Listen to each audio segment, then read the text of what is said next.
بسم اللہ الرحمن الرحیم نحمدہ ونصلی علی رسولہ الکریم۔ کشمیریوں سے یکجہتی کے اظہار کے لیے ہمارے ملک پاکستان میں باقاعدہ سرکاری سطح پہ دن منایا جا رہا ہے۔ اس بہانے لوگ کم از کم ان مظلوموں کی پکار کو شیئر کرتے ہیں، ان سے دکھ درد کا اظہار کرتے ہیں۔ تو یہ بھی ایمان کا ایک ادنا ترین درجہ ہے۔ رسول اللہ صلی اللہ علیہ وسلم نے ارشاد فرمایا من رأى منکم منکرا فلیغیرہ بیدہ فإن لم یستطع فبلسانہ فإن لم یستطع فبقلبہ وذلک اضعف الایمان۔ نبی نے فرمایا تم میں سے جو کسی برائی کو دیکھے تو اسے چاہیے کہ اپنے ہاتھ سے تبدیل کرے، ہاتھ سے نہیں کر سکتا، زبان سے یہ بھی ممکن نہیں ہے تو کم از کم دل میں ارادہ کرے۔ تو یہ ایمان کا آخری ترین درجہ ہے۔ تو ہم کشمیریوں سے یکجہتی کے اظہار کے لیے جو کچھ کر رہے ہیں، ایک اظہار کر رہے ہیں کہ ان کے ساتھ ظلم ہو رہا ہے، تو یہ ایمان کا سب سے آخری ترین درجہ ہے۔ اس کو ہم یوں بھی کہہ سکتے ہیں کہ انگلی کٹا کے شہیدوں میں نام لکھوانا، کہ جو اصل کام کرنا چاہیے ہم وہ تو نہیں کر پا رہے، لیکن جو ہم سے ہو سکتا ہے کم از کم ہم وہ تو کریں۔ تو تاریخ کا بدترین ظلم ہمارے ان مسلمان بھائیوں کے ساتھ ہو رہا ہے۔ قرآن مجید میں اللہ تعالیٰ کا ارشاد ہے وَلَا تَحْسَبَنَّ اللَّهَ غَافِلًا عَمَّا يَعْمَلُ الظَّالِمُونَ إِنَّمَا يُؤَخِّرُهُمْ لِيَوْمٍ تَشْخَصُ فِيهِ الْأَبْصَارُ مُهْطِعِينَ مُقْنِعِي رُؤُوسِهِمْ لَا يَرْتَدُّ إِلَيْهِمْ طَرْفُهُمْ وَأَفْئِدَتُهُمْ هَوَاءٌ۔ سورہ ابراہیم آیت نمبر 43۔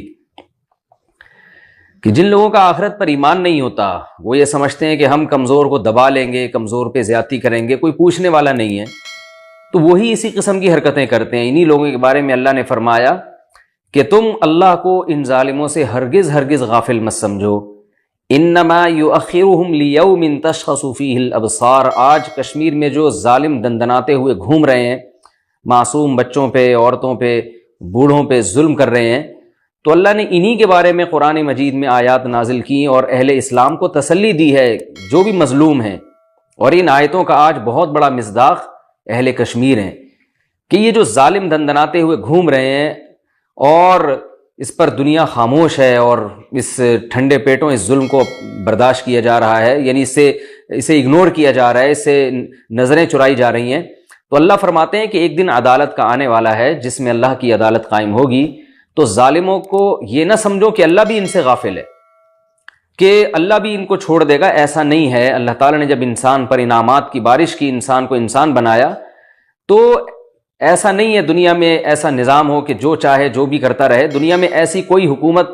اتنی کرپٹ کہ کھلی چھوٹ دے دی جائے کہ حکومت کے تحت رہنے والے لوگ کچھ بھی کرتے رہیں، حکومت ان کو نہ پوچھے۔ جب دنیا میں ایسا نہیں ہوتا تو اس کائنات کو بنانے والا بادشاہ کیسے چھوڑ سکتا ہے لوگوں کو بے لگام، کہ جو چاہو جس پہ چاہو ظلم کرو، جو کمزوروں کو دبا دو، ان سے ان کی املاک چھین لو، ان کو قتل کر دو، حاملہ عورتوں کو قتل کر دو، بوڑھوں کو قتل کر دو، اور جو ڈنڈوں سے مارا پیٹا جا رہا ہے لوگوں کو، جس طرح سے ان پر کرفیو ختم ہونے کا نام نہیں لے رہا، ان کا جینا حرام کر دیا ہے۔ تو اللہ تعالیٰ نے دھمکی دی ہے ظالموں کو کہ انما یؤخرہم لیوم تشخص فیہ الابصار۔ تم اگر یہ اس خوش فہمی میں مبتلا ہو کہ تمہیں عذاب نہیں آ رہا، تمہیں کوئی پوچھنے والا نہیں ہے، تو یہ تمہاری خوش فہمی ہے۔ سنستدرجہم من حیث لا یعلمون، فرمایا ہم ان کو ڈھیل دے رہے ہیں اس طرح سے کہ ان کو پتہ بھی نہ چلے۔ اور انما یؤخرہم لیوم تشخص فیہ الابصار، اللہ ان ظالموں کو اس لیے نہیں پکڑ رہا کہ اللہ نے پکڑ کا ایک دن رکھا ہے جو ججمنٹ کا دن ہے، جس دن ایسا خوف ہوگا ان ظالموں پر کہ ان کی آنکھیں کھلی کی کھلی رہ جائیں گی۔ مہطعین مقنعی رؤوسہم لا یرتد الیہم طرفہم وافئدتہم ہواء، خوف کے مارے پلکیں نہیں جھپک پائیں گے اور سر ان کے خوف سے اٹھے ہوئے ہوں گے اور دل ان کے خالی ہو چکے ہوں گے عقل و شعور سے، ایسی دہشت کا عالم ہوگا۔ اور لا یرتد الیہم طرفہم وافئدتہم ہواء وانذر الناس یوم یاتیہم العذاب، اے نبی آپ ان لوگوں کو ڈرا دیں قیامت تک آنے والے انسانوں کو اس اللہ کے کلام کے ذریعے۔ اور اللہ نے دیکھیں کلام کو محفوظ کیا، 1400 سال کے بعد بھی اللہ کا کلام اسی طرح محفوظ ہے، اور اس میں ظالموں کے لیے یہ دھمکی آج بھی موجود ہے، اور اس دھمکی میں یہ ڈرایا جا رہا ہے کہ ایسے دن کے عذاب سے ان کو ڈرا دیں کہ جس دن جب عذاب آئے گا فیقول الذین ظلموا ربنا اخرنا الی اجل قریب نجیب دعوتک ونتبع الرسل، کہ یہ کہیں گے کہ اللہ ہمیں کسی طرح دنیا میں تو دوبارہ لوٹا دے تاکہ ہم تیری پیغمبروں کی دعوت پر لبیک کہیں، اور جو ہم دنیا میں ظلم زیادتی کرتے رہے ہم اس سے توبہ کریں۔ تو ایک دن آنے والا ہے، تو یاد رکھیں قرآن مجید میں اللہ نے اس سے پہلے بڑے بڑے ظالموں کے واقعات بیان کیے ہیں، ان واقعات میں مظلوموں کے لیے تسلی ہے۔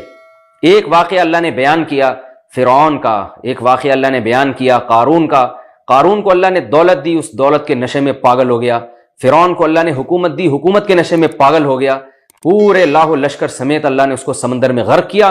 اور سمندر میں غرق نہ بھی ہوتا، پانی میں غرق نہ بھی ہوتا، بالآخر ایک دن مرنا تو تھا، لیکن اللہ نے فرمایا موت کے بعد فرعون کا انجام یہ ہے، النار یعرضون علیہا غدوا وعشیا، فرمایا جہنم کی آگ ہے جس پر فرعون کو صبح اور شام جلایا جاتا ہے،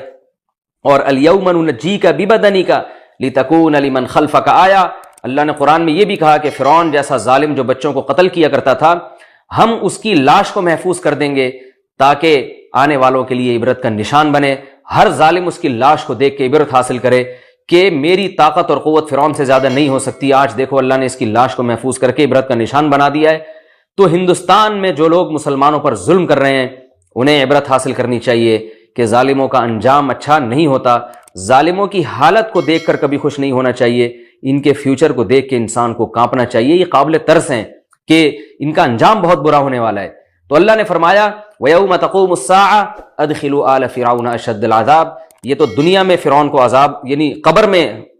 قبر سے مراد موت کے بعد کی جو زندگی ہے اس میں فرعون کو عذاب دیا جا رہا ہے، اور جس دن قیامت قائم ہوگی ہمیشہ ہمیشہ کے لیے جہنم کی آگ میں داخل کر دیا جائے گا۔ تو جو لوگ بھی کشمیر کے نہتے مسلمانوں پر ظلم کر رہے ہیں، کمزوروں پر ظلم کر رہے ہیں، انہیں اللہ کے اس کلام سے ڈرنا چاہیے،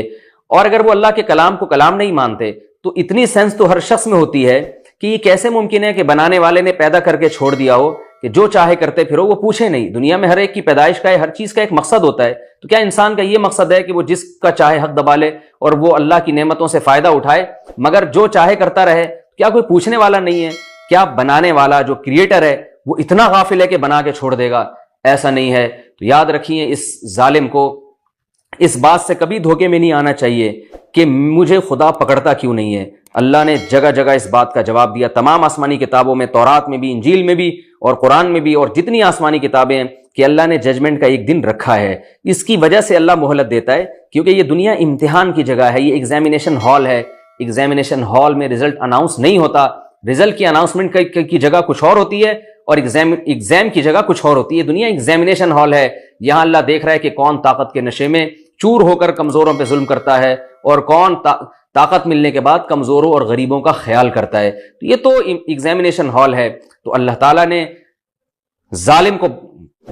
بہت شدید وعیدیں سنائی ہیں اور پچھلی قوموں کے واقعات بیان کیے ہیں، اور مظلوموں کو اللہ نے تسلی دی ہے کہ تم صبر کرو، تم صبر کرو، اللہ تعالیٰ عن قریب تمہیں صبر کا بدلہ دے گا۔ مظلوموں کے بھی اللہ نے واقعات بیان کیے، بنی اسرائیل پر کیسے ظلم کیے فرعون نے، بالآخر اللہ نے ان کے لیے کیسی سبیل پیدا کی۔ اور قالوا یا موسیٰ اوذینا من قبل ان تأتینا ومن بعد ما جئتنا، اتنا ستایا گیا کہ حضرت موسیٰ علیہ السلام سے بنی اسرائیل کہنے لگے کہ اے موسیٰ، آپ کے آنے سے پہلے بھی ہمیں ستایا گیا، آپ کے آنے کے بعد بھی ہمیں ستایا گیا۔ حضرت موسیٰ نے تسلی دی، اصبروا، صبر کرو، ان الارض للہ یورثها من یشاء من عبادی، یہ زمین کا مالک اللہ ہے، جس کو چاہتا ہے اس زمین کا مالک بناتا ہے۔ اللہ ظالموں کو عن قریب انشاءاللہ ٹھکانے لگائے گا، ظالموں سے اللہ انتقام لے گا۔ ہمارے جو کمزور کشمیری مسلمان بھائی ہیں، ہماری ہمدردیاں ان کے ساتھ ہیں، ہم ان کے لیے دن رات دعائیں کرتے ہیں، اور نبی صلی اللہ علیہ وسلم کی صحیح حدیث ہے کہ تمام مسلمان ایک جسم کی مانند ہیں، ایک حصے کو تکلیف ہوتی ہے دوسرا متاثر ہوتا ہے۔ مسلمان میں ایسا نہیں ہوتا کہ فلاں علاقے کے مسلمان کو تکلیف ہو دوسرا اس غم کو محسوس نہ کرے، ایسا شخص مسلمان نہیں ہے۔ تو ہمارے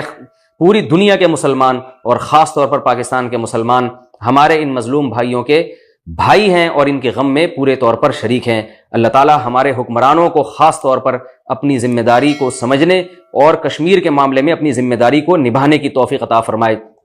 عالمی عدالت میں اور عالمی طاقتوں کے سامنے بار بار اس مسئلے کو اٹھانے کی توفیق عطا فرمائے، اور اتنا زیادہ ہمارے حکمرانوں کو اس مسئلے کو عالمی عدالت میں اٹھانا چاہیے کہ بین الاقوامی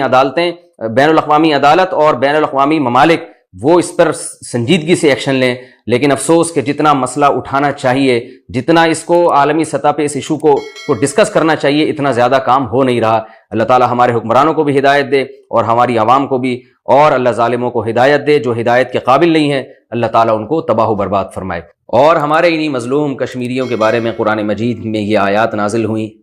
جس کا بہت بڑا مصداق ہمارے یہ کشمیر کے مظلوم ہیں، جن کے بارے میں قرآن مجید میں اللہ تعالیٰ کے ارشاد ہے وَمَا لَكُمْ لَا تُقَاتِلُونَ فِي سَبِيلِ اللَّهِ وَالْمُسْتَضْعَفِينَ مِنَ الرِّجَالِ وَالنِّسَاءِ وَالْوِلْدَانِ الَّذِينَ يَقُولُونَ رَبَّنَا أَخْرِجْنَا مِنْ هَذِهِ الْقَرْيَةِ الظَّالِمِ أَهْلُهَا وَاجْعَل لَّنَا مِن لَّدُنكَ وَلِيًّا وَاجْعَل لَّنَا مِن لَّدُنكَ نَصِيرًا۔ فرمائے تمہیں کیا ہو گیا کہ تم اللہ کی راہ میں قتال نہیں کرتے، جہاد نہیں کرتے، حالانکہ کمزور مرد ہیں، عورتیں ہیں، بچے ہیں جو پکار کے اللہ سے دعائیں کر رہے ہیں کہ اللہ ہمیں ان ظالموں کی بستی سے نکال دے، جس کے رہنے والے بڑے ظالم ہیں جو ہم پہ ظلم کر رہے ہیں، اور ہمارے لیے کوئی مددگار پیدا کر دے۔ تو یاد رکھیے ہماری عالم اسلام کی